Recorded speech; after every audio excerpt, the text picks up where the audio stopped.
ওয়াকাফ আইনের বিরোধিতার নামে চলছে সংখ্যালঘুদের গুন্ডামি। এর জন্যই হয়তো সংখ্যায় বাড়ার পরামর্শ দেন ফিরহাদ হাকিম, সিদ্দিকুল্লার মতো মন্ত্রীরা।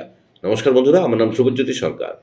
গতকাল মুর্শিদাবাদের জলঙ্গিতে মুহূর্তের মধ্যে ভাঙচুর করা হলো আস্ত বিডিও অফিস। গাড়ি ভাঙচুর তো খুব সামান্য কথা, অ্যাম্বুলেন্সও জ্বালিয়ে দেওয়া হলো। দেখুন, বাচ্চা 8-10 বছরের ছেলেরা ভাঙচুর করছে। আপনার কি মনে হয় বড় হয়ে এরা শান্তির দূত হবে? এরা বানাতে জানে না, এরা শুধু ভাঙতে জানে। তাও প্রশাসন চুপ। সংখ্যালঘু তোষণের সমস্ত সীমা পার করে দিয়েছেন মুখ্যমন্ত্রী।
বন্ধুরা, ভিডিওটি ভালো লাগলে দয়া করে লাইক শেয়ার করে দেবেন, আমাদের পেজটা ফলো করে নেবেন আর আপনার মতামত কমেন্ট করে অবশ্যই জানান।